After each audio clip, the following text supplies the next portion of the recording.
इस कार्यक्रम के पुण्यार्जक हैं सेठी छाबड़ा परिवार निवासी गुवाहाटी एवं कोलकाता, स्वर्गीय श्री कवरी लाल जी सेठी एवं स्वर्गीय श्री सुमेर मल जी छाबड़ा की पुण्य स्मृति में श्रीमती रतनमणि देवी सेठी, श्रीमती इंदिरा देवी छाबड़ा।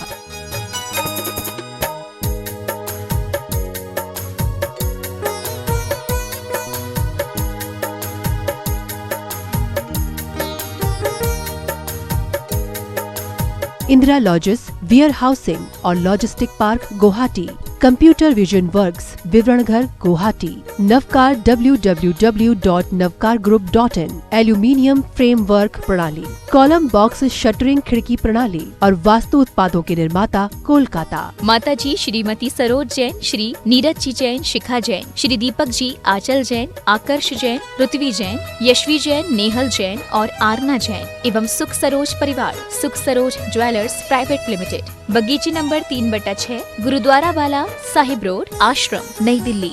पिताजी माताजी स्वर्गीय श्री हीरालाल जी एवं स्वर्गीय श्रीमती नर्मदा देवी जी की पुण्य स्मृति में कविता जैन के जन्म दिवस के उपलक्ष्य में काका जी हंसराज जी, पूनम देवी, पुत्र श्री पवन कुमार, मीना देवी, श्री राकेश कुमार, कविता देवी, पौत्र पौत्री रवीना, यश, इच्छति, पार्श्वी, योगविद, समस्त माव ज्योत परिवार, बिरवा वाले, सलूम्बर, उदयपुर, राजस्थान। श्री SP जैन, श्रीमती प्रमिला जी जैन, निवासी पारस कुटीर, C38A, कालका जी, नई दिल्ली। अल्पना, संदीप, पलक एवं नमन, अबू धाबी, यूनाइटेड अरब अमीरात।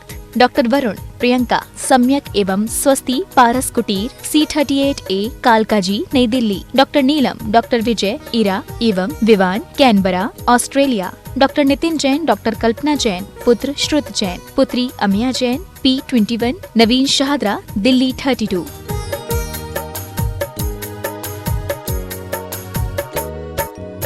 माता श्री सुशीलाबाई जैन, ललितपुर वाले, श्रीमती मीना, अनिल कुमार जैन, VSR, श्री विद्यासागर रोडवेज, नागपुर। पुत्री एवं दामाद श्रीमती सोनिया, श्री आदेश कुमार जी, पौत्र रेहान, मास्टर युवान जैन, सिंगापुर। श्रीमती स्वाति पीयूष जैन, मास्टर दर्श जैन, मास्टर गर्व जैन, BSR, श्री विद्यासागर रोडवेज परिवार, नागपुर। सौभाग्यवती किरण, कमल कुमार जैन, दिल्ली। सौभाग्यवती शिमला, राजेंद्र कुमार जी, घनसौर। सौभाग्यवती Mukta, Ajay Jain, dream soapy, BSR, Shri Vidyasagar roadways, Nagpur.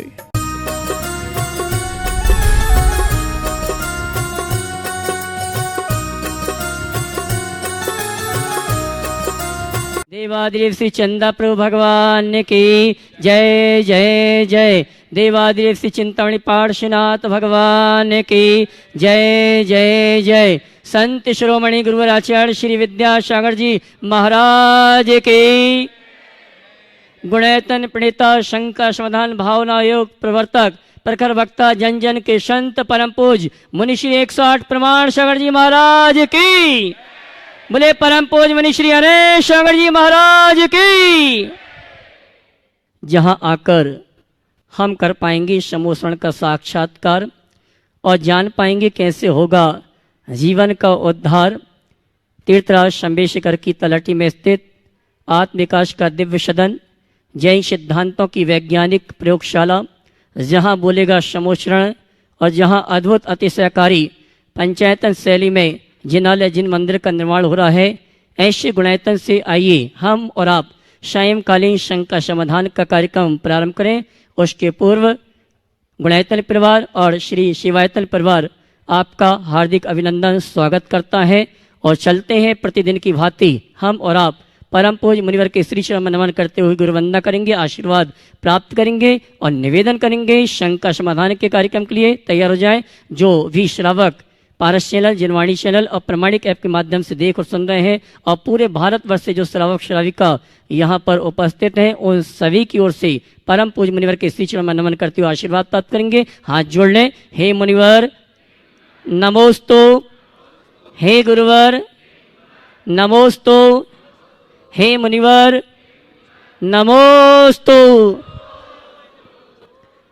सत्य और संस्कृति का सजा भव्यतान कदम मिलाकर चल पड़े धर्म और विज्ञान, ऐसे गुणायतन से टीवी चैनल का विश्वविख्यात बहुचर्चित शंका समाधान का कार्यक्रम हम और आप प्रारंभ करें। इसके पूर्व आज जिन्होंने गुणायतन से जुड़ने का सौभाग्य प्राप्त किया है, मैं उनके नामों की घोषणा करूंगा। अगर यहाँ पर उपस्थित हैं तो अपने स्थान में खड़े होकर गुरुवर का आशीर्वाद प्राप्त करेंगे। गुणायतन में जिन्होंने स्वर्ण दान देने का सौभाग्य प्राप्त किया है, श्रीमती संगीता जी सेठी जयपुर, अगर उपस्थित हैं अपने स्थान में खड़े होकर गुरुवर का आशीर्वाद प्राप्त करेंगी और कैमरामैन इनको कवर कर लेंगे। गुप्त दान में भी हमें स्वर्ण आभूषण प्राप्त हुए हैं। इसी क्रम में निर्माण निधि के रूप में श्रीमान सौरभ जी, शिल्पी जी, श्रीमती आशा जैन हैदराबाद, श्रीमती आशा जी धर्मपत्नी श्री सुरेंद्र कुमार जी जैन जयपुर, ये सभी परिवार एक साथ खड़े हो जाएं। गुरुवर के शीश में नमन करते गुरुवंदना का सौभाग्य प्राप्त करेंगे और कैमरामैन सभी को कवर करेंगे और आप जोरदार ताली बजाकर उनका सम्मान करेंगे। और आइए चलते हैं हम और आप जिन्होंने गुणायतन से गुणायतन ट्रस्टी के रूप में जुड़ने का सौभाग्य प्राप्त किया। विगत कई वर्षों से ये गुणायतन से जुड़े थे और आज गुणायतन ट्रस्टी के रूप में जुड़ने का अवसर प्राप्त किया है। श्रीमान नरेश कुमार जी, श्रीमती विजय जी, अर्चित जी, सोनन जी, सौरभ जी, प्रियंका जी, कथांश जी, जिताशा जी जैन जय शिवपुरी वे आएंगे। परम पूज्य मुनिवर के श्री चरणों में नमन करते हुए गुरुवर का आशीर्वाद प्राप्त करेंगे और उनके सम्मान के लिए मैं आमंत्रित करूंगा श्रीमणि संरक्षक श्रीमान सुनील जी कुमकुम जी दिल्ली, वे आएंगे। हमारे सम्मानीय अतिथि गुणायतन ट्रस्टी उनका सम्मान का कार्यक्रम संपन्न करेंगे और जोरदार ताली बजाकर उनका सम्मान करें। मुनिवर इनके भाव थे कि हमारा एक छोटा सा पोता है, जब आएंगे तब बनेंगे, लेकिन इनकी श्रीमती ने कहा कि आज भाव हुए हैं तो आज ही कर लो तो बहुत ही अच्छा है। हाँ जी, पोता आएंगे तो और कुछ बन जाएंगे। बहुत सुंदर। आइए सम्मान का कार्यक्रम संपन्न करें, जोरदार ताली बजाकर इनका सम्मान करें। और इसी क्रम में मैं आमंत्रित करूंगा परम पूज्य मुनिवर के सानिध्य में 2022 का चातुर्मास आनंद संपन्न हुआ और जिन्होंने चातुर्मास में कलश स्थापना करने का सौभाग्य प्राप्त किया था, मैं आमंत्रित करूंगा गुणायतन ट्रस्टी श्रीमान राजमल जी, सोनू जी, भिंड निवासी, मुंबई प्रवासी, वे आएंगे और परम पूज्य मुनिवर के श्री चरणों में नमन करते हुए गुरुवंदना का सौभाग्य प्राप्त करेंगे और उन्हें मंगल कलश प्रदान करेंगे। हमारे संघ के सभी और मुख्य कलश, बड़ा कलश स्थापने का करने का स्थापित सौभाग्य प्राप्त किया। अमृत सिद्धि कलश श्रीमान अजित कुमार जी, श्रीमणि संरक्षक श्रीमान अजित कुमार जी, पंकज जी गुड़गांव, इन्होंने मंगल कलश स्थापित करने का सौभाग्य प्राप्त किया था, अमृत कलश, और वे आएंगे परम पूज्य मुनिवर के श्री चरणों में नमन करते हुए गुरुवंदना का सौभाग्य प्राप्त करेंगे। और आप जोरदार ताली बजाकर हमारी सम्मानी कलश। और मैं आमंत्रित करूंगा हमारे संघ के भैया अभिषेक जी और पुनीत जी को, वे आएंगे। हमारे पुण्यार्जक गुड़गांव परिवार को अमृत सिद्धि कलश प्रदान करेंगे और इनके भावों की अनुमोदन के लिए मैं चाहूंगा आप जोरदार ताली बजाकर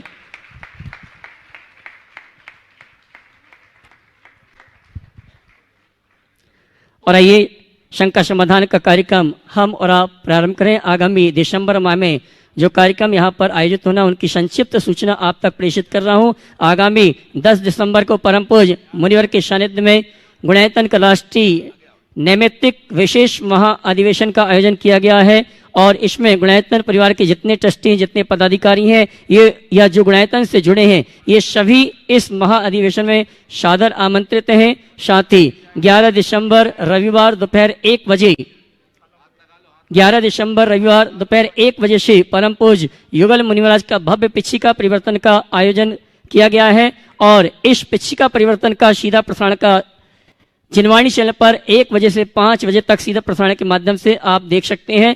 और 12 और 13 दिसंबर को परम पूज्य मुनिवर के सानिध्य में तीर्थराज शंबेश शिखर की परिक्रमा हमें आपको करने का सौभाग्य प्राप्त हो रहा है। 12 दिसंबर को प्रातःकाल की वेला में परम पूज्य मुनिवर के सानिध्य में हम परिक्रमा प्रारंभ करेंगे। परिक्रमा मार्ग में परम पूज्य मुनिवर की आहारचर्या होगी। सायंकालीन शंका समाधान का कार्यक्रम नीमिया घाट में और रात्रि विश्राम भी वहीं संपन्न होगा। 13 दिसंबर को पुनः यह परिक्रमा प्रारंभ होगी और समापन गुणायतन में होगा और 13 दिसंबर की आहारचर्या परम पूज्य मुनिवर की गुणायतन में संपन्न होगी। आइए इन्हीं सभी सूचनाओं के साथ हम चलते हैं टीवी चैनल का विश्वविख्यात बहुचर्चित शंका समाधान का कार्यक्रम प्रारंभ करते हैं और प्रथम शंका लेके आ रहे हैं श्रीमती सीमा जी सुधीर जी मोदी खुरई। उसके बाद तैयार रहेंगे इंजीनियर पित्यूष जी और श्रीमती मंजुला जैन रायपुर।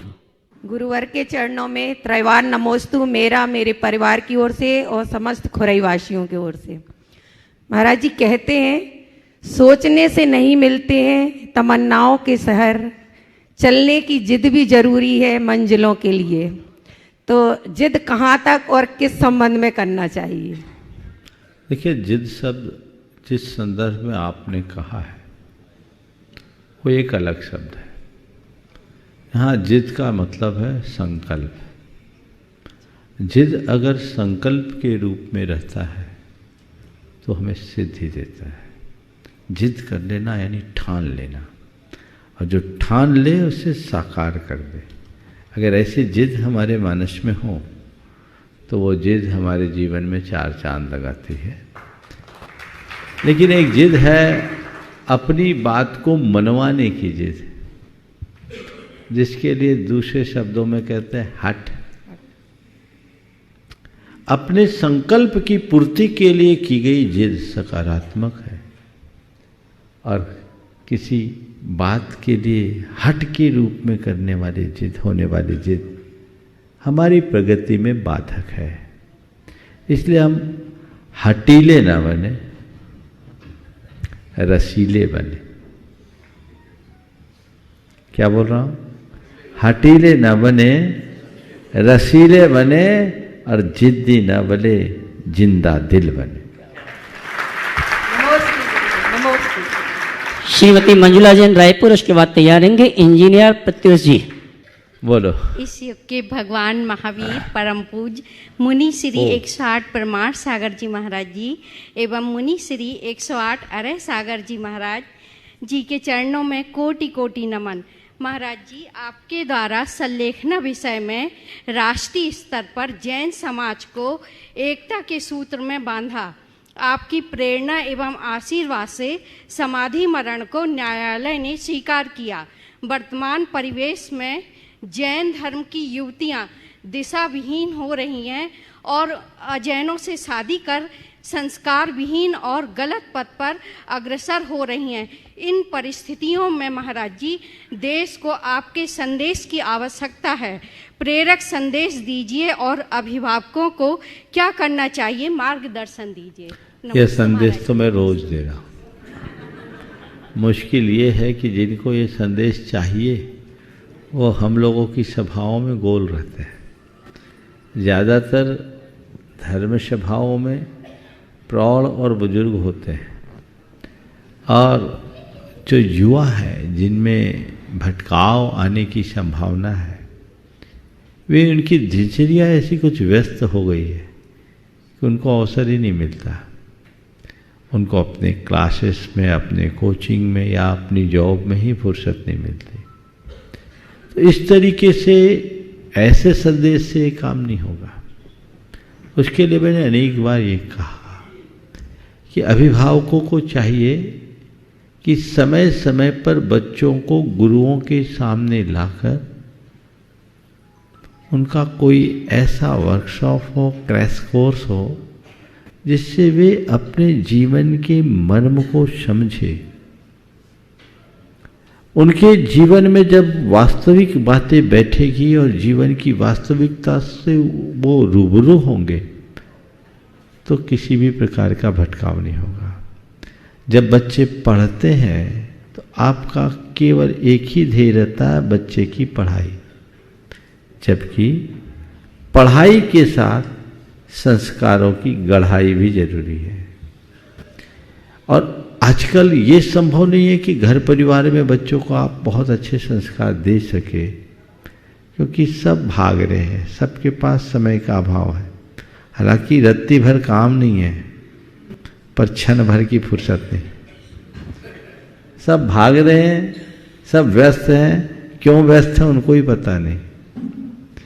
ऐसी बदली हुई जीवन शैली में एक ही रास्ता दिखता है कि बच्चों को जब जब छुट्टियां हों गुरुओं के सानिध्य में बिठाएं, ऐसे कैंप करें, शिविर लगाएं, जिनमें बच्चों को केवल रिचुअल नहीं, स्पिरिचुअल ट्रेनिंग हो। हम लोग जब भी धार्मिक शिविरों की बात करते हैं, जो पूजा पाठ आदि धार्मिक क्रियाओं तक सीमित कर देते हैं। प्रायः बच्चों की उसमें रुचि कम होती है, वो उकता जाते हैं, क्योंकि हमारी ये जो सामूहिक क्रियाएं होती है, अब अभिषेक की क्रिया होने इसमें 1.5 घंटा लग जाता है, तो बच्चे भागते हैं। यदि उनके लिए हम मोटिवेशनल प्रोग्राम रखते हैं और ऐसे जिससे कि उनको एक आध्यात्मिक प्रेरणा मिले, दिशा में परिवर्तन आए, तो ये सारी समस्याएं हल हो सकती है। मैंने पिछले अनेक बार एक्ट प्रोग्राम किया, एक्सेप्ट चेंज एंड ट्रांसफॉर्म, युवाओं के लिए होता था मुख्य रूप से। कोरोना के बाद वो हो नहीं पाया, अब जल्दी उसकी भी एक संयोजना कराने की इच्छा है। इसमें मैंने देखा कि बच्चों में बड़ा बदलाव आया। आज भी कई बच्चे आके मुझसे कहते हैं महाराज हमने आपका वो प्रोग्राम अटेंड किया, उसके बाद मेरे जीवन में बदलाव है। मैं 3 दिन की उस कार्यक्रम में बच्चों की अंतर यात्रा कराता हूँ और उस अंतर यात्रा में बच्चों को ऐसी जगह ले जाते हैं जहाँ उनके हृदय में धर्म की श्रद्धा, पापों के प्रति ग्लानि और अपने माता पिता के प्रति कृतज्ञता और श्रद्धा का भाव उमड़ता है और वो परिवर्तन उनके जीवन में एक बहुत बड़ा बदलाव लाता है। तो इस तरह के कार्यक्रम होने चाहिए और ऐसे कार्यक्रम यदि होते रहें तो बहुत अच्छा लाभ मिल सकता है। निश्चित कोविड के कारण ये कार्यक्रम नहीं हुआ और इधर इन दिनों मेरी कुछ व्यस्तता ज़्यादा थी, इसलिए भी नहीं हो पाया, लेकिन जल्दी ऐसी संयोजना होनी चाहिए ताकि लोग उससे लाभ ले सकें। जैन धर्म से ज़्यादा अजैन धर्म में लोकप्रिय, देश से ज़्यादा विदेश में लोकप्रिय परम पूज्य मुनि श्री 108 प्रमाण सागर महाराज जी एवं पूज्य मुनि श्री 108 अरह सागर महाराज जी के चरणों में कोटि कोटि नमन। महाराज जी पूरे भारतवर्ष में बहुत सारे आचार्य हैं, उपाध्याय हैं, मुनि महाराज हैं। सभी अधिकांश मुनि महाराज लोग, आचार्य लोग मंदिर का निर्माण करते हैं, उसमें भगवान का विराजमान करते हैं, पर आपने जो गुणायतन बनाया है, यह प्रश्न मेरा उसी पर है। महाराज जी विश्व की सबसे अद्भुत अवर्णनीय रचना गुणायतन, जिसमें 14 गुण स्थानों का वर्णन होगा, इसकी परिकल्पना आपके मन में कैसे आई और क्या जैन धर्म के अलावा अन्य धर्म के श्रावकों को भी इसका भविष्य में लाभ होगा या नहीं? जैन धर्म के श्रावकों को इस अद्भुत अविस्मरणीय निर्माण से क्या लाभ होगा? नमस्ते। देखिए, आपने जो सवाल किया है, अनेक बार मैंने इस विषय में प्रकाश डाला है, फिर भी आज एक लंबे अंतराल के बाद आपने पूछा है तो संक्षेप में उत्तर तो देना ही पड़ेगा। देखिए, जब मैं समीर शिखर जी में आया तो मैं केवल वंदना करने के भाव से आया था। यहाँ आने के बाद वंदना किया, कुछ समय रुका, तो उसी मध्य कुछ लोगों ने मेरा ध्यान आकृष्ट करते हुए कहा कि महाराज ये मूल तीर्थ स्थल है, शाश्वत तीर्थ स्थल ही है, यहाँ भी कुछ निर्माण होना चाहिए।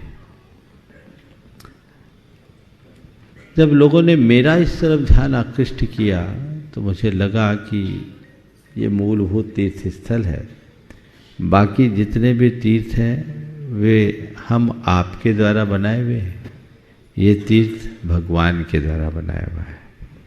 ये कितना पावन पुण्य तीर्थ, अतीत के अनंत 24 का निर्वाण यही हुआ और आने वाले भी जितने 24 तीर्थंकर होंगे उनका भी निर्माण इसी पर्वतराज से होगा। हाँ, हो सकता हम आपका भी निर्माण इसी पर्वत से हो, तो ऐसा कुछ हो जिससे लोगों को जैन धर्म के मूलभूत सिद्धांतों का भी बोध हो सके। संयोग से उसी दरमियान मेरे पास कुछ युवा बैठे थे जिसमें 7 चार्टर्ड अकाउंटेंट थे। उन लोगों से जब चर्चा में मैंने पूछा कि निर्वाण का अर्थ क्या है, तो एक भी उसका उत्तर नहीं दे पाए। तो मुझे लगा ये हमारी विफलता है। निर्वाण भूमि को पुण्य भूमि मानकर लोग वंदना करके चले जाते हैं, पर जिन्हें निर्वाण का ही अर्थ पता नहीं, वो आगे चल कर के जैन धर्म को क्या समझ पाएंगे। चूंकि मेरे सोचने का तरीका अलग है और मैं हर बात को केवल पारंपरिक तरीके से नहीं सोचता, उसे मैं कोशिश करता हूँ जितना बन सके उतनी दृष्टि से देख सकूं और उसमें से कुछ नया निकाल सकूं। तो उस समय मेरे मन में आया यहाँ कुछ ऐसा होना चाहिए जिससे लोगों को जैन तत्व ज्ञान का बोध हो सके, क्योंकि इस क्षेत्र में पर्वत के टोंक और मंदिरों के अलावा कुछ भी नहीं है जिससे जैन तत्व ज्ञान के प्रति या जैन धर्म के प्रति लोग आकृष्ट हो सके। और मैं आज के समय को नहीं देखा, मैंने आज से 50 साल आगे की स्थिति को देखने की कोशिश की। मुझे लगा आने वाले समय की जो पीढ़ियां होगी उनको मंदिरों के प्रति उतना रुझान रहे, ये संशय है, क्योंकि तब तक सब कुछ डिजिटलाइज हो जाएगा। तो फिर मैंने सोचना शुरू किया कुछ ऐसा हो जिससे लोग जैन धर्म के मर्म को जान सके। उसी क्रम में जब मैं संघ में पढ़ा रहा था, गुणस्थानों की चर्चा थी, और चूंकि जब भी मैं गुणस्थान पढ़ाता हूं उसको इतने बोधगम्य बना देता कि लोगों को बहुत आनंद आता। गुणस्थानों को पढ़ाते समय मुझे लगा क्यों ना इनको आधार बनाकर एक कार्यक्रम बनाया जाए जिससे लोगों को मनोरंजन के साथ तत्व का ज्ञान भी प्राप्त हो। बस यही विचार गुणायतन की परिकल्पना का आधार बन गया। मेरे सामने एक बहुत बड़ी चुनौती थी कि भावात्मक बात को क्रियात्मक और दृश्यात्मक रूप में कैसे प्रदर्शित करें। पर कठिन काम को करना मेरी आदत है, मैं सरल काम पसंद नहीं करता। चुनौती है, सोचो, चलेगा। और मैंने फिर उस पर सोचना शुरू किया। 7 दिन में एक स्क्रिप्ट लिखी। शुरुआत थी, कोई मैंने टेक्नोलॉजी पढ़ी नहीं, जानी नहीं, पर अपने ज्ञान में जो आया उसके हिसाब से मैंने लिख दिया। और वो प्रोजेक्ट था लाइट एंड साउंड पे, पर मुझे बाद में मालूम पड़ा ये ओल्ड टेक्नोलॉजी है, इसका कोई मजा नहीं आएगा। फिर मैंने उसे रिवाइज किया। 3 स्टोरी बोर्ड बनी, 3 बार स्क्रिप्ट लिखी, कई टेक्नोलॉजी का उसमें प्रयोग हुआ। रोबोटिक्स आए, एनिमेट्रॉनिक आए, एनिमेशन तो था ही, और टेक्निक्स आए। पर मेरे मन में एक ही बात बैठी थी कि यहां कुछ ऐसा होना चाहिए जिसे देखकर लोगों के मुख से वाह निकले। और वाह जब तक मेरे मुंह से नहीं निकले, लोगों के मुख से क्या निकलेगा। मैं लगा रहा और आज गुणायतन ये रूप ले रहा है। और अब मैं कह सकता हूं कि जैसा मैंने सोचा था वह सब धरातल पर उतर रहा है। बहुत जल्दी आप उसे साकार रूप लेते देखेंगे। और मुझे विश्वास है कि इस परियोजना के पूर्ण होने के बाद हमारी पीढ़ियां अपना कल्याण करेगी, अनेक भव्य जीवों के भवोद्धार का कारण बनेगा। ये कोई साधारण प्रोजेक्ट नहीं है। अभी तो केवल आप लोग उसके बाहरी स्वरूप को देखते हैं तो इतना आनंद आता है। जब आप उसे पूरी तरह साकार होता हुआ देखेंगे तो आपके आनंद की सीमा नहीं होगी, ऐसा मुझे विश्वास है। और ये आपकी भाव विशुद्धि को बढ़ाएगी, आपके जीवन की दिशा बदलेगी, दृष्टि बदलेगी। और हमें केवल यही तो चाहिए। तो ये आप सबके पुण्य के प्रताप से परम पूज्य गुरुदेव के आशीर्वाद से यहाँ संपन्न हो रहा है, जल्दी पूरा होगा ऐसी मेरी सबकी कोशिश है। और जैसे ही पूर्ण होगा सब लाभान्वित होंगे। आपने पूछा है इससे जैन श्रावकों को क्या लाभ होगा, मैं तो ये कहूँगा लाखों जीवों को सम्यक दर्शन का निमित्त बन जाएगा, उनका जीवन उद्धार होगा, उनको ऐसी भाव विशुद्धि होगी मानो साक्षात भगवान का सानिध्य पा लिया है। और आपने पूछा है जो जैन नहीं उनके साथ क्या होगा, तो मैं ये कहता हूँ यहाँ आने के बाद जो जैन नहीं है वो भी जैन बन जाएगा। और आपको क्या बताऊं, इसकी शुरुआत भी हो गई है, अभी तो प्रोजेक्ट पूरा नहीं हुआ, पर 150 लोग गुणायतन के अनुभव केंद्र के मीडिया के लिए काम कर रहे हैं। देश विदेश में उस पर काम चल रहा है। आप सब सुन करके आनंदित होंगे कि उसमें से कई लोग जो मुस्लिम भी हैं और अंग्रेज भी हैं, उनने नॉनवेज छोड़ दिया। काम करते हुए उनमें इतना बड़ा परिवर्तन है, जिन्होंने कभी हमारे दर्शन भी नहीं किए, लेकिन उनमें ऐसा बदलाव है। तो मैं पूरी तरह आश्वस्त हूँ कि ये पूरे समाज के गुणात्मक परिवर्तन का आधार होगा और न केवल जैन अपितु जन जन की आस्था का विषय बनेगा। और इसके निर्माण के बाद सम्मेद शिखर विश्व के मानचित्र पर एक अलग पहचान बनाएगा। हमारी कोशिश है। श्रीमती जागृति जी कीर्तन जी सह बेंगलोर। उसके बाद जैन मिलन परिवार शिवपुरी के 80 तीर्थयात्री भाई संजू जी के साथ। मेरे और मेरे परिवार की तरफ से त्रिबार नमोस्तु नमोस्तु नमोस्तु। मेरा प्रश्न एक आध्यात्मिक प्रश्न है। मैं आत्मा को आत्मा से आत्मा द्वारा कैसे जाना जा सकता है? आत्मा को आत्मा से आत्मा के द्वारा कैसे जाना जा सकता है? देखिए, ये एक आध्यात्मिक व्याख्या है।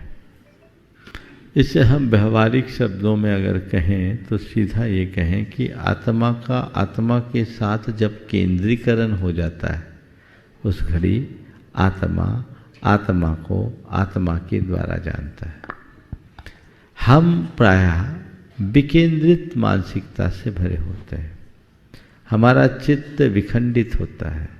हम आत्मा को आत्मा में केंद्रित न रखकर अनात्मा में केंद्रित कर लेते हैं, और फिर जब हम अनात्मा की ओर उन्मुख होते हैं तो आत्मा हमसे छिटक जाता है।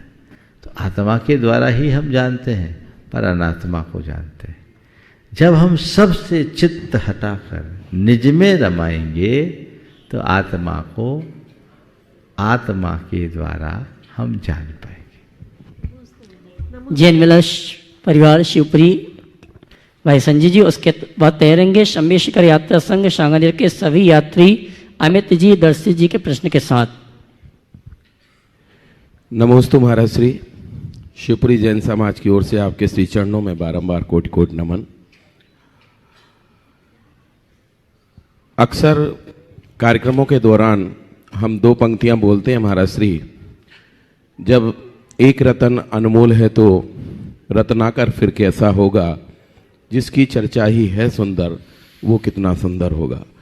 कल जिन भैया जी के माध्यम से, आदरणीय भैया जी के माध्यम से हम सब लोग जब गुणायतन का भ्रमण करने के बाद वो 3D परिसर 4D परिसर 3D नहीं 4D परिसर देखने गए तो चकाचौंध हो गए महाराज जी। हमारी कल्पना से परे काम था वो, और जब साकार रूप लेगा तो हम में से ही कई सदस्य बोले कि इसमें हम सबको सहभागी बनना चाहिए, और सदस्य उसकी ओर बढ़ते भी आ रहे हैं महाराज जी, जुड़ भी रहे हैं। चाहे वो राजकुमार जटीबूटी हों, चाहे NK जैन साहब हों, चाहे हमारे देवेंद्र जी हों, चाहे कल नरवर वाले जैन साहब हों, शोभा दीदी हों, आदि आदि लोग प्रमुख रूप से जुड़े हैं। और कल एक शख्स और भी आपसे नहीं महाराज जी, इस अभियान से जुड़ेगा। आपका तो आशीर्वाद हम सब लोग गुना पंच कल्याणक के माध्यम से 1998 से लेते आ रहे हैं महाराज श्री।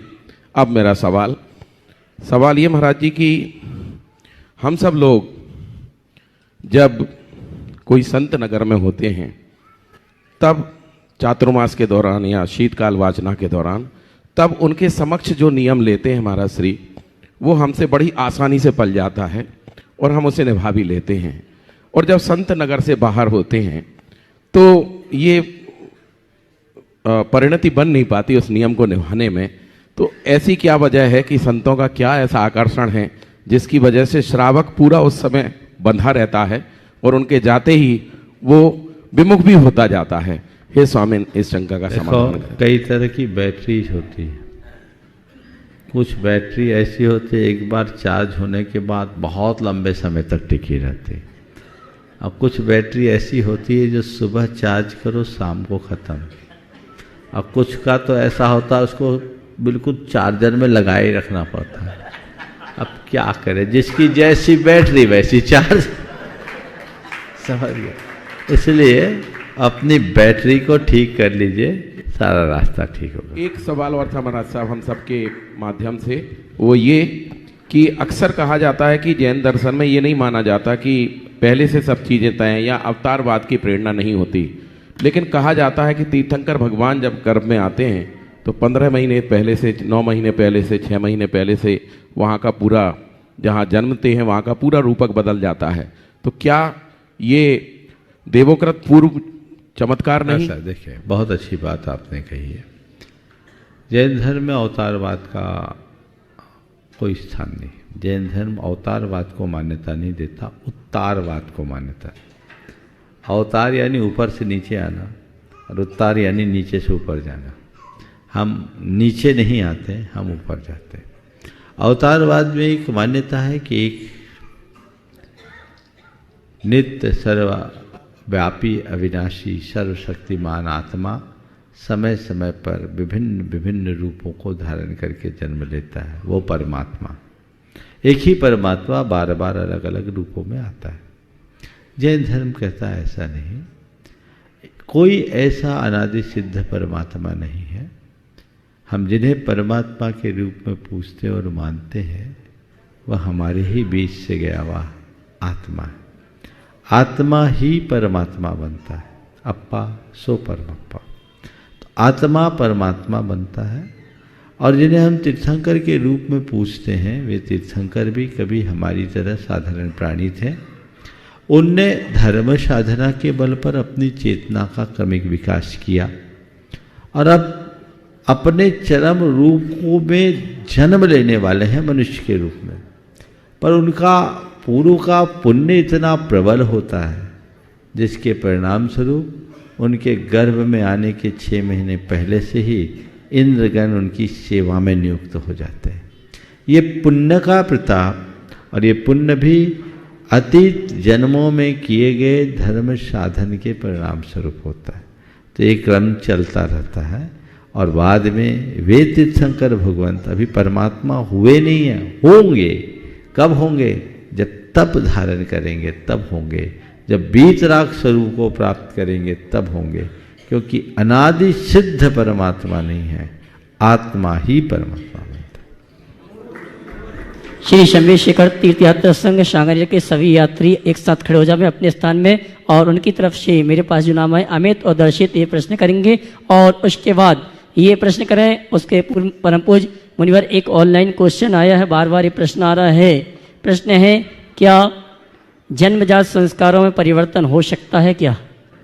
पहले इनका ले लो फिर कर लेते हैं। हाँ जी, शंभे शेखर यात्रा संघ के सभी यात्री एक साथ खड़े होकर नमोस्तु करेंगे और इनकी तरफ से अमित और दर्शित जी। गुरुदेव, मेरा प्रश्न ये है कि जैन धर्म के बारे में एक जानकारी देने वाली एक सर्वमान्य किताब क्यों नहीं है? जैन धर्म सर्वमान्य किताब कौन सी? देखिए, जैन धर्म के विषय में जानकारी देने के लिए हम किसी भी ग्रंथ को पढ़ ले, सब जैन ग्रंथ हैं। समझ गए? अब आपने पूछा है कि आज हम किसी व्यक्ति को जैन धर्म के बारे में बताएं तो क्या पता है ना। तो अगर ऐसा कोई व्यक्ति है जिन्हें हमें जैन धर्म के विषय में जानकारी देनी है तो हम उसे कुछ नहीं करें तो केवल रत्नकर्ण श्रावकाचार दे दें, उसे जैन धर्म की बहुत सारी बातें जानकारी में आ जाएगी। अब सवाल बार बार उठता है कि एक ही ग्रंथ में कुछ क्यों? तो जैन धर्म में व्याख्याएं इतनी व्यापक है कि उसके लिए कोई एक ग्रंथ उपलब्ध नहीं है। वर्तमान में जरूर समन सुत्तम के रूप में गाथाओं को संग्रहित किया गया, लेकिन वो संग्रह होने के कारण मान्य नहीं हो पाए। अगला प्रश्न है श्रीमान अमित जी। नमोस्तु महाराज, नमोस्तु महाराज, नमोस्तु महाराज। महाराज जी, मेरे घर पे जो दादी है वो शाम को जब प्रवचन देखती है या अपना शंकर समाधान का प्रोग्राम देखती है, तो उसी टाइम पे जब ये बालक के खाने का टाइम होता है तो हम मोबाइल नहीं देते हैं, तो वो थोड़ा सा जब टीवी देखता है तो वो चैनल चेंज कर देता है। तो इसमें इसको कोई दोष लगता है क्या? ये इसी का सवाल था, ये अभी पूछ नहीं रहा है, क्योंकि ये दोष लगता है क्या इसको? क्योंकि मुझे बहुत अजीब सा लगता है कि वो आपका चैनल देख रही होती है, बड़े मन से चाव से देखती है, वो बहुत ही अच्छा लगता है, तो हमको भी अच्छा लगता है। ऐसा है, इस बच्चे को दोष और गुण बताने की जगह इस बच्चों को भी चैनल देखने का इंटरेस्ट जगा दो। उनसे बोलो बेटा थोड़ी देर सुनो, तुम देखो कितना अच्छा लगता है। अगर वो बच्चा थोड़ा सा इंटरेस्ट लेने लगेगा तो सब हो जाएगा। और उसको समझाओ कि तुम्हें जो चैनल देखना वो चैनल तुम भी देखना, हमारे टाइम पे हमें देखने दो। जब तुम देखोगे तो हम तुमको डिस्टर्ब नहीं करेंगे, हम देखे तो तुम हमको डिस्टर्ब मत करो। यदि तुमको शंका समाधान सुनने की इच्छा नहीं है तो तुम जाके थोड़ा देर खेलाओ। और उसका एक और सॉल्यूशन है, उतनी देर बच्चों को प्रमाणिक कहानियाँ पकड़ा दो, अपनी मोबाइल थमा दो, बोला बेटा ले देख इसमें स्टोरी सुन, ये महाराज नहीं करा है। वो अपने आप दीवाना हो जाएगा, वो अपना काम करेगा और आप अपना काम करेंगे। नमस्ते महाराज। ऑनलाइन प्रश्न में निवेदन, क्या जन्मजात संस्कारों में परिवर्तन हो सकता है? उसके बाद बहन आराधना दीदी। ओ देखिए, एक सवाल आया है। नमोस्तु गुरुदेव, नमोस्तु गुरुदेव, नमोस्तु गुरुदेव। गुरुदेव, हमने सुना है कि जब भगवान के दर्शन करते हैं तब हमारी दृष्टि नासा पे रहनी चाहिए, लेकिन मैं जब भी भगवान को देखती हूँ तो मेरी दृष्टि उनके मुखमंडल पर ही रहती है, तो ये सही है कि गलत है? दृष्टि तो भगवान की नासा पर रहती, हमारी नहीं, हमारी तो भगवान पर होनी चाहिए, कोई दोष नहीं। जब हम माला फेरते हैं तो हमें आंखें बंद करके करनी चाहिए, खुली आंखों से माला फेरनी चाहिए? देखो, आंखें बंद करने में नींद आने लगे तो खोल लेना चाहिए, और आंखों में कोई दूसरा झलकने लगे तो बंद कर लेनी चाहिए। चलिए, अभी एक हो गया, दूसरा सवाल है, ऑनलाइन है, पहले उसका उत्तर हो जाए। एक सवाल आया है, क्या जन्मजात संस्कारों में परिवर्तन संभव है? देखिए, हमारे साथ संस्कार कई तरह के होते हैं। जो जन्मजात संस्कार होते हैं, विज्ञान भी इसको बोलता है कि हमारा जो स्वभाव का निर्माण होता है उसमें वंशानुगत और वातावरण दोनों का प्रभाव पड़ता है, हेरिडिटी और एनवायरनमेंट। पर हमारे जीवन में जो कुछ भी प्रभाव होता है वंशानुगत प्रभाव ज़्यादा होता है, और ये प्रभाव हमारे जीवन में दीर्घ काल तक पड़ता है। वातावरण से हमारी प्रवृत्तियों में काफ़ी कुछ बदलाव होता है, हो सकता है, लेकिन जो हमारा मूल स्वभाव है वो कभी नष्ट नहीं होता। तो हमें अपने संस्कारों का गौरव होना चाहिए। कदाचित संगति के प्रभाव से संगत संस्कार कुछ धूमिल हो जाए, कुछ बदल जाए, लेकिन वे राख से ढकी अग्नि की भांति होते, थोड़ी सी हवा लगने पर फिर सुलग जाते हैं। तो संस्कारों का अंतर होता है। हाँ, यदि व्यक्ति बड़े प्रबल संकल्प का धनी हो तो थोड़ा बहुत बदलाव आ सकता है, लेकिन यदि व्यक्ति ऐसा है उच्च संस्कार से युक्त परिवार में जन्म लेकर भटक गया तो कदाचित सुधर सकता है, जैसे अंजन चोर सुधरा था, चारू दत्त सुधरा था। लेकिन जन्मजात खोटे से वो पुराने अच्छे संस्कार थे इसलिए प्रकट हो गए भटकने के बाद में। इसके विरुद्ध यदि कोई व्यक्ति कदाचित संस्कारहीन पृष्ठभूमि से जुड़ा है तो उसके वे संस्कार कहीं न कहीं उभर सकते जो उसके जीवन को विचलित कर सकते हैं, बाधित कर सकते हैं। और इसके लिए हमारे शास्त्रों में बहुत सारी व्यवस्थाएं दी हैं, सीमाएं दी। तो व्यक्ति को हमारे यहाँ कहा गया कि आचार्य किसको बनाना, तो कहा गया देश कुल जाई शुद्धा। देश कुल और जाति में जो शुद्ध है वही आचार्य बनने की योग्यता रखता है। आखिर ऐसा क्यों कहा? क्योंकि यदि इसमें शुद्ध नहीं होगा तो हो सकता है कल वह आचार्यत्व की गरिमा को सुरक्षित न रख पाए। तो जब एक आचार्य के लिए इतनी बड़ी बात कह दी, और ये भी कोई ऐसे वैसे आचार्य ने नहीं कही, ये परम आध्यात्म के प्रवर्तक आचार्य कुंद ने कही, तो फिर साधारण व्यक्ति की बात क्या है?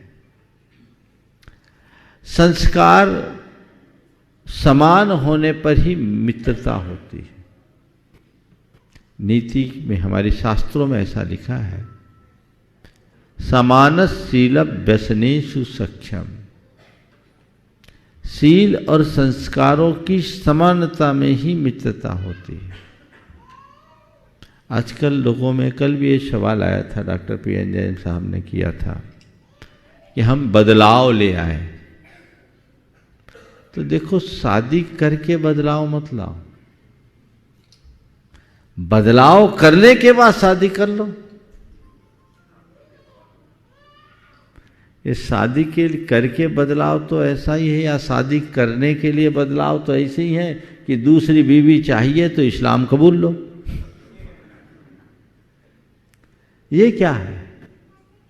ये तरीका उचित नहीं है। बदलाव अंदर का है। हमारे शास्त्रों में ऐसा भी वर्णन है कि म्लेच्छ खंड से आने वाले मुनि बन करके भी अपना कल्याण करते हैं, लेकिन उनकी एक सीमा है, उससे आगे वो नहीं जा पाते। और ये अपवादी की स्थिति में है। वो किसी की अंतश्चेतना जग जाए तो परिवर्तन हो सकता है। उसके लिए हमारे यहां वर्ण लाभ की व्यवस्था दी गई है। वर्ण लाभ एक हमारा विशेष पारिभाषिक शब्द है। कोई व्यक्ति आपके आचार विचार और व्यवहार में ढल जाए, आपने उसे अपना लिया, एक मेक हो गए, वो वर्ण लाभ है। और ऐसे आपने किसी को किसी के साथ मेल मिलाप करा लिया तो वो वर्ण संकर है। दूध में पानी डालो, पानी दूध में घुल मिल जाता है तो दूध और पानी दोनों का अस्तित्व बचा रहता है, ये वर्ण लाभ है। पर दूध में यदि नींबू का बूंद डाल दो तो दूध भी फट जाता है, ये वर्ण संकर है। आज वर्ण लाभ खत्म हो रहा है, वर्ण संकर बढ़ रहा है। इससे आने वाले दिनों में बहुत भयानक दुष्परिणाम आएंगे। हमें एक बात ध्यान में रखना है, जब तक हमारे संस्कार सुरक्षित हैं तभी तक हमारा धर्म और संस्कृति सुरक्षित होगी। हमारी परंपराएं, हमारी वर्ण व्यवस्था, हमारी जाति व्यवस्था हमारे उन संस्कारों के संपोषण में निमित्त है। यदि हमने इनकी उपेक्षा कर दी तो आने वाला समय बहुत बुरा होगा, और जो दिख रहा है। और आज की नई पीढ़ी इन बातों पर बिल्कुल ध्यान नहीं दे रही। उन्हें समझ में नहीं आ रहा इसका परिणाम क्या होगा। मुझे लगता है अगर यही सब हाल हुआ तो फिर तो एक ही घर में हिंदू मुस्लिम सिख ईसाई सब मिलेंगे, खिचड़ी हो जाएगा। इससे सारी व्यवस्थाएं छिन्न भिन्न हो जाएगी। हमें ऐसी अवस्था के आने से पहले सचेत होने की जरूरत है और इसके परिणाम के प्रति गंभीर होने की आवश्यकता और अपेक्षा है। जब हम उन पर ध्यान देंगे तभी उसका सम्यक परिणाम आ सके। बहन आराधना दीदी, उसके बाद डॉक्टर प्रियंका जी भागवत तीर्थ सागर। इन धर्म के रथ के कुशल सारथी, आप मुनिद्वय के चरणों में प्राणी मात्र की ओर से अनंतानंत नमस्कार हो भगवान। आपने अभी कहा कि मैं अलग तरीके से सोचता हूँ। आप अलग तरीके से सोचते नहीं हैं, आप इस दुनिया से ही अलग हैं और अनोखे हैं। मात्र 1 मिनट के लिए मैं भी आज 4 बात कहना चाहती हूँ कि कैसे अलग है महाराज श्री जी। 1998 में जब आप गुना आए थे और पंचकल्याणक था फरवरी में, इसके बाद लटेरी हमारी ननिहाल है, वहाँ 99 में वही फरवरी में पंचकल्याणक थे और महाराज श्री का आगमन हुआ और सड़क पे बिछे हुए और नमस्कार की मुद्रा में बैठे थे। नमोस्तु भगवान। महाराज श्री बोलते हैं आ गए गुना वाले। पूरा 1 वर्ष दोबारा हमने दर्शन किए नहीं थे। इस बीच आप इतने छोटे छोटे जीवों को इतने अच्छे से वहाँ संभाले थे, ये अद्भुत है एक बात। दूसरा, आप बाकल, एक जगह का नाम है, गांव है छोटा सा, 14 किलोमीटर अंदर एक व्यक्ति के लिए जाकर और फिर 14 किलोमीटर सिर्फ आहार करके शंका समाधान करके फिर 14 किलोमीटर वापस आकर उस व्यक्ति को धन्य करने चले गए। ऐसा हर कोई नहीं करता है, लहू लुहान कदमों से आप गए। तीसरा, ये सब लोग अभी देख ही रहे थे कि एक व्यक्ति मात्र के कारण पंचकल्याणक आपने उस सुदामा को उतार दिया भगवान, और ये सब ने देखा, बहुत अलौकिक क्षण था। और चौथा, बहुत वर्ष पहले हम यहाँ चौका लेके आए थे, तो जैन भवन में हमारा चौका लगा हुआ था। तब मुनि विराट सागर जी महाराज जी वहाँ 6 बार हमारे आहार हो चुका था। महाराज जी का पैर उस समय जख्मी था, अंगूठे में लगी हुई थी। तो फिर गुणायतन में खाली हुआ तो हम यहाँ पर आ गए, शाम को आए और सुबह ही फिर चौका लगा। 31 मार्च का दिवस था और 31 मार्च तारीख से आपका दीक्षा दिवस होता है। बहुत लोगों ने बहुत सारी तैयारियां की थी, तो हम लोग को ये नहीं मालूम था कि आप कैसा क्या ले पाते हैं। तो हमने लोगों से पूछा, दीदियों से पूछा, तो सब ने ऐसा बता दिया कि अच्छी मिर्ची लेते हैं, ऐसा कुछ, और हमने बना लिया वैसा ही। और जब आपका उसी दिन हमारा रंग पंचमी को व्रत का दिन था, पूर्ण व्रत का, तो ऐसा सुखद संयोग बना कि आपका परगान हमें मिल गया। और लोगों को ऐसा नहीं होगा, जो लोग पहले से रह गए थे तो उनको अच्छा नहीं लगा क्योंकि हम उसी दिन आए थे। और हमने पूछा कि मीठे में क्या लेते हैं, तो उन्होंने कहा वो ऐसा मीठा नहीं लेते हैं, जो लेते हैं वो हम ले आएंगे। हमने 6 मीठे बनाए हैं, लेकिन वो कुछ नहीं लाए क्योंकि उन्होंने सोचा होगा उनके यहाँ आएंगे आप, हो गया कोई बात नहीं। जब आप हमारे यहाँ आए, 1 मिनट बस, पूरा 1 मिनट, मैं ये बताना चाहती हूँ इनको कि आप जब आए तो आपने देखा कि मिर्ची ये वो सब वैसा आहार जैसे हम करा सकते थे नहीं हुआ, क्योंकि लोगों ने बता दिया था। तो पाराशी ने अकेली गेहूं की खीर थी, उसको यूं लिया और सब लोगों से पूछते कि ये क्या है, तो वो बाहर के लोग थे। महाराज कहते हैं यूं अंगूठा दिखा के, तुमको क्या पता इन लोगों के होता है। मतलब दाता को संतुष्ट करना आपसे कोई सीखे, ये मैं बताना चाहती थी। ये आपकी विशेषताएं हैं जो लोगों को नहीं पता। प्रश्न ये है भगवान, प्रश्न है हाँ, कि मंदिर में जो एक आकृति बनी हुई है आपके मुखारविंद से हमने जाना, वो एक जलीय जीव है, और आपने बताया कि सकारात्मकता को उद्घाटित करता है, तो उसका उपयोग, उसका प्रयोग कहाँ कहाँ किया जा सकता है। नमोस्तु भगवान। देखिए, बहुत सारी बातें इनने कह दी, मौका मिलता है तो लोग फायदा तो उठाते हैं, है ना। चलिए, इन बातों को और संक्षेप में भी किया जा सकता था, कोई बात नहीं। बहुत अच्छी बात आपने जो कहा, ये मंदिर में जो आकृतियाँ बनी हैं, यहाँ जितनी भी चीज़ें बनी हुई है, कोई केवल प्रदर्शन के लिए नहीं बनी, सब शास्त्रीय आधार पर बनी है, सबका अपना अर्थ है, प्रतीक है। जब आप गुणायतन कार्यालय से संपर्क करेंगे, वहाँ हमारे कार्यकर्ता आपको बताएंगे, तब आपको पता लगेगा कि वो चीज़ें कितने अध्ययन के बाद लिखी गई, बनाई गई है, अंकित की गई। ये मंदिर नहीं, मंदिर में भी एक शास्त्र है, और यदि व्यक्ति उसे ठीक तरीके से पढ़े तो घंटों उसका समय बीत सकता है एक एक चीज को पढ़ने के लिए। ये जो बोले इस आकृति का नाम है बागला। ये बागला होता है एक ऐसी आकृति जो जलजीव है, जिसकी आकृति कुछ शार्दूल जैसी होती है, मिलती भी। तो ये जीव मंदिरों में अंकित किया जाता है और बाहरी हिस्से में किया जाता है।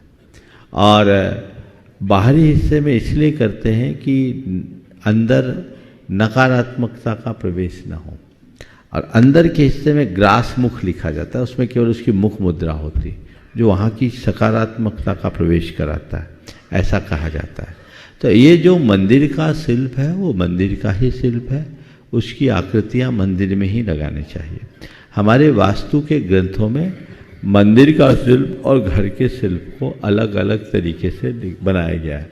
तो मंदिर के शिल्प को मंदिर की तरह और घर के शिल्प को घर के शिल्प की तरह करना। जो चीज़ें मंदिर की है वो मंदिर में ही अच्छी लगती है, और जो चीज़ें घर की है वो घर में ही अच्छी लगती है। एक दूसरे में मिला जुला के करना ठीक नहीं है, और अधकचरा ज्ञान लेके तो बिल्कुल भी मत करना, उस चक्कर में पड़ जाओगे। इससे एक पहचान होती है, स्ट्रक्चर देख के पता लग जाता है कि ये मंदिर है, तो उसको उस तरीके से देख। भागवती इत्र में जो अपनी सेवा दे रही डॉक्टर प्रियंका जी सागर, उसके पश्चात श्रीमती मोना जी सिंह पार्षद खुरई, और खुरई वाले सब एक साथ खड़े जाएं। आज ये जा रहे हैं महाराज, आपका आशीर्वाद चाहते हैं। और एक ही प्रश्न करना। द्वय मुनिराजों के चरणों में मेरा व मेरा परिवार का कोटिशा नमोस्तु नमोस्तु नमोस्तु। महाराज जी, मेरा प्रश्न यह है कि कई बार अजैन और जैन पेशेंट मेरे पास गर्भपात की मेडिसिन लेने आते हैं, तो मैं उन्हें यह कहकर मना करती हूँ कि मेरा नियम है, आचार्य श्री के आशीर्वाद से मैं डॉक्टर बनी हूँ। तो वह मुझे फोर्स करते हैं, बोलते हैं कि आपका तो प्रोफेशन है, आप दे सकते हो। महाराज जी, मेरा पूछना यह है कि अजैन पेशेंट तो ठीक है, लेकिन जैन पेशेंट को जो हमें फोर्स करते हैं कि आपका प्रोफेशन है करके हमें दवाई दे दीजिए, तो उनके लिए आप कुछ संदेश दीजिए, और उस समय मुझे उन्हें क्या बोलना चाहिए ये मुझे मार्गदर्शन दें। बहुत अच्छी बात। पहले तो मैं चाहूँगा डॉक्टर प्रियंका और उनके श्रीमान इनका जोरदार करतल ध्वनि से स्वागत कर लें।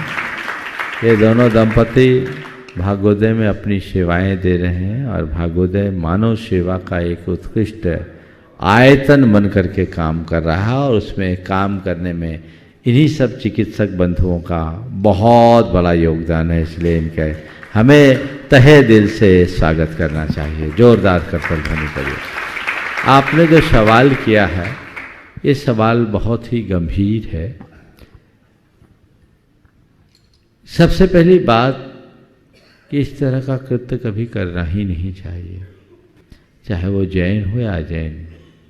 यदि आप गर्भपात का भाव भी रखते हो तो ये मान करके चलना आपको उतना ही पाप है जितना किसी जीते जागते इंसान की हत्या में पाप लगता है। अगर एक बार पेट में जीव आ गया तो वो कोई जीव नहीं, तुम्हारे जिगर का टुकड़ा है, उसके टुकड़े क्यों कर रहे हो? हर व्यक्ति को ये सोचना चाहिए, या तो तुम संयम रखो, और संयम नहीं रख पाए हो तो जो आ रहा उसका स्वागत करने की तैयारी करो, उसका संपोषण करो। बीज बोया है तो फल खाने के लिए तो तत्पर रहना ही चाहिए। ये महान अनर्थ है। चाहे आप गर्भ निरोधक औषधियों के माध्यम से अथवा गर्भपात की दवाइयों का प्रयोग करें, या फिर गर्भपात का कुकृत्य करे, ये महान पाप है। स्वप्न में भी ऐसा मत सोचना, इसके परिणाम बहुत भयानक होते हैं। दूसरा, कभी कभी तो ऐसा भी अनर्थ हो सकता है कि पूछो मत। आपने बोला हम क्या कर सकते हैं। आप एक चिकित्सक होने के नाते उन्हें ट्रैक्टफुल्ली इस तरीके से समझा दो कि वो हिम्मत ही ना कर पाए। मैं एक घटना बताता हूँ, उसमें दोनों को संदेश मिल जाएगा। मैं जब उदयपुर में था, एक महिला मेरे पास आई उसके साथ उसका 17-18 साल का एक बेटा था। आशीर्वाद दिलाई, महाराज जी मेरे इन्हें आशीर्वाद दीजिए, इसका आईआईटी में सिलेक्शन हो गया है और आईआईटी मुंबई में गया है, बहुत टॉप रैंक में आया, शायद अंडर 100 रैंक था, एग्जैक्ट रैंक मुझे याद नहीं। उसके बाद बेटे को बाहर भेजी और वो फूट फूट के रोने लगी। बोले महाराज, मैंने पूछा क्या बात हो गई? बोले महाराज मैं क्या बताऊं, मेरा मन बहुत कचोटता है और जब आपको सुनती है तो और ज़्यादा कचोटता है। क्या हो गया? बोले महाराज जब ये पेट में था ना तो मेरे मन में ऐसा था कि बहुत जल्दी आ गया, इससे बड़ा वाला 1.5 साल का था, तो मन में आया था कि मैं गोली खा के इसको ख़त्म कर दूं। महाराज जी मैं एक डॉक्टर के पास गई, डॉक्टर ने मुझे समझाया कि ऐसा मत करो तुम, इसके बहुत सारे इफ़ेक्ट होते हैं और हो सकता है दोबारा तुम माँ न बन पाओ या और कोई बीमारियाँ आ जाए। वो डॉक्टरनी थी, उनने मुझे बहुत प्यार से समझाया। महाराज मैंने अपना इरादा बदल दिया, बाद में बेटा हुआ और आज महाराज इतना तेज, इतना प्रतिभावान बेटा है, फर्स्ट अटेम्प्ट में आईआईटी निकाल दिया। मैं कल्पना करती हूँ तो शहर जाती हूँ, काश वो डॉक्टर मुझे नहीं मिली होती तो मैं कितना बड़ा अनर्थ कर बैठती। मैं आप सबसे भी कहता हूँ ये अनर्थ तुम्हारे द्वारा भी हो सकता है, अतीत में हुआ होगा। कितने नौ निहालों का हलाल तुमने किया होगा, कितनी कोमल कलियों को खिलने से पहले तुमने कुचला होगा,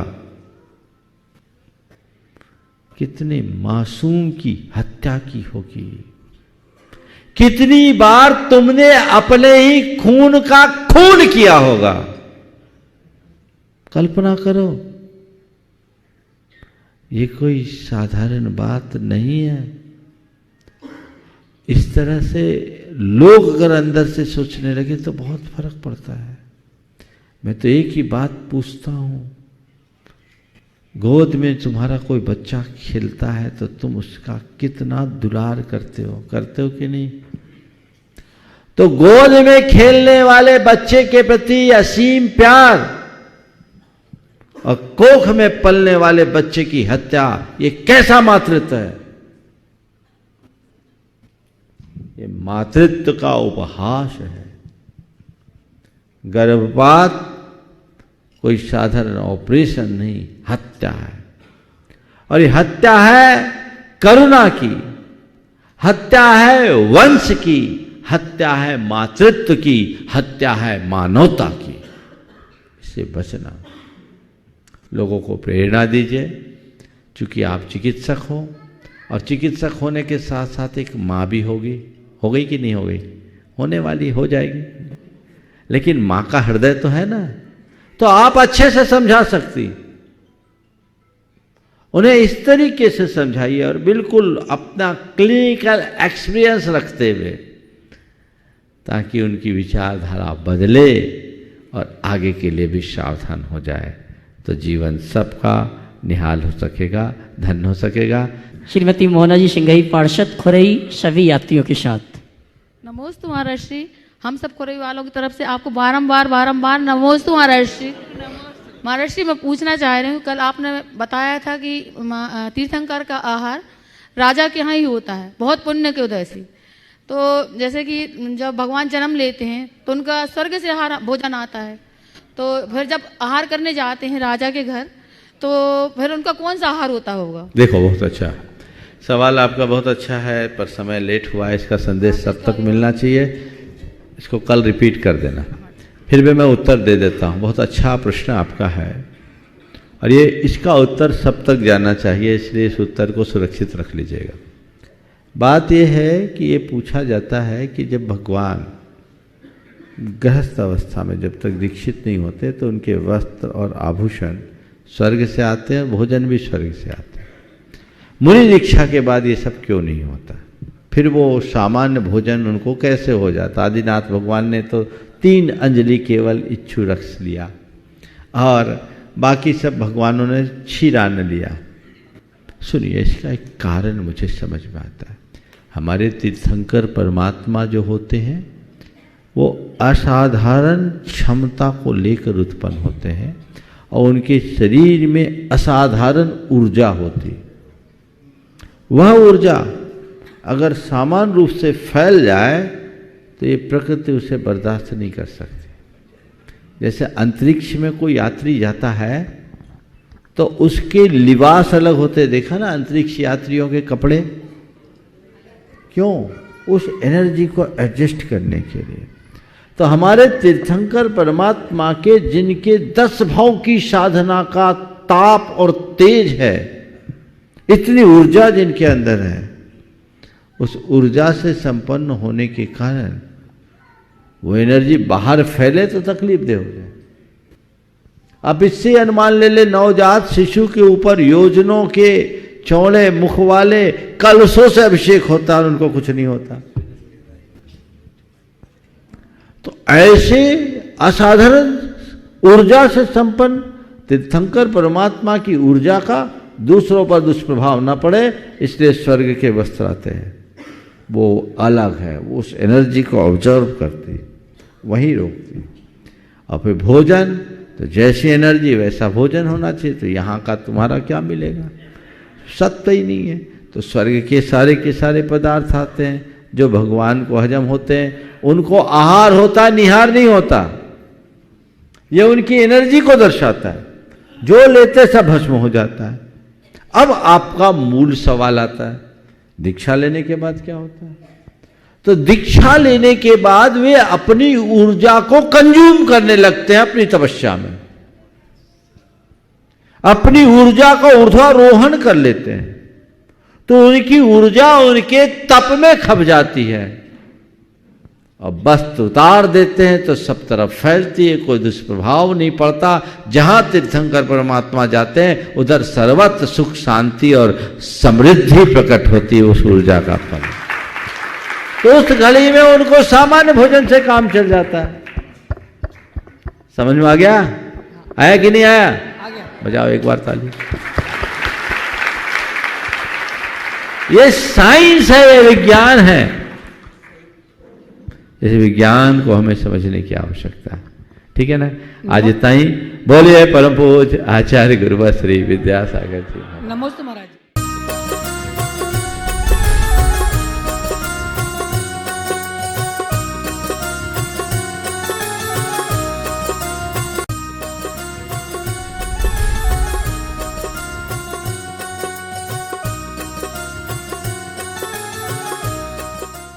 इस कार्यक्रम के पुण्यार्चक थे सेठी छाबड़ा परिवार निवासी गुवाहाटी एवं कोलकाता, स्वर्गीय श्री कवरी लाल जी सेठी एवं स्वर्गीय श्री सुमेर मल जी छाबड़ा की पुण्य स्मृति में श्रीमती रतनमणि देवी सेठी, श्रीमती इंदिरा देवी छाबड़ा।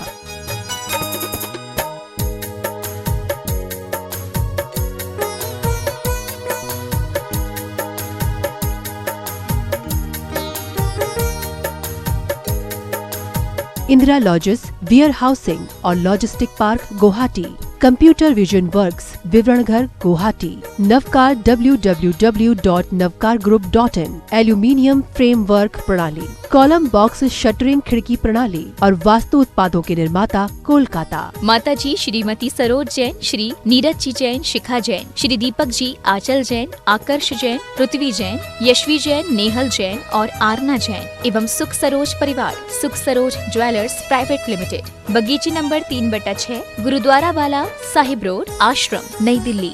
पिताजी माताजी स्वर्गीय श्री हीरालाल जी एवं स्वर्गीय श्रीमती नर्मदा देवी जी की पुण्य स्मृति में कविता जैन के जन्म दिवस के उपलक्ष्य में काका जी हंसराज जी, पूनम देवी, पुत्र श्री पवन कुमार, मीना देवी, श्री राकेश कुमार, कविता देवी, पौत्र पौत्री रवीना, यश, इच्छति, पार्श्वी, योगविद, समस्त माव ज्योत परिवार, बिरवा वाले, सलूम्बर, उदयपुर, राजस्थान। श्री SP जैन, श्रीमती प्रमिला जी जैन, निवासी पारस कुटीर, C38A, कालका जी, नई दिल्ली। अल्पना, संदीप, पलक एवं नमन, अबू धाबी, यूनाइटेड अरब अमीरात।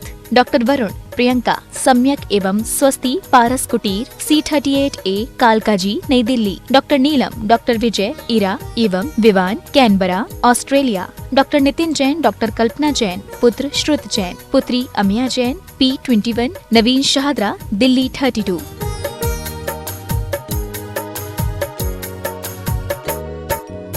माता श्री सुशीलाबाई जैन ललितपुर वाले, श्रीमती मीना अनिल कुमार जैन VSR, श्री विद्यासागर रोडवेज नागपुर, पुत्री एवं दामाद श्रीमती सोनिया, श्री आदेश कुमार जी, पौत्र रेहान, मास्टर युवान जैन सिंगापुर, श्रीमती स्वाति पीयूष जैन, मास्टर दर्श जैन, मास्टर गर्व जैन, BSR श्री विद्यासागर रोडवेज परिवार नागपुर, सौभाग्यवती किरण कमल कुमार जैन दिल्ली, सौभाग्यवती शिमला राजेंद्र कुमार जी घनसौर, सौभाग्यवती Mukta Ajay Jain dream soapy BSR Shri Vidyasagar roadways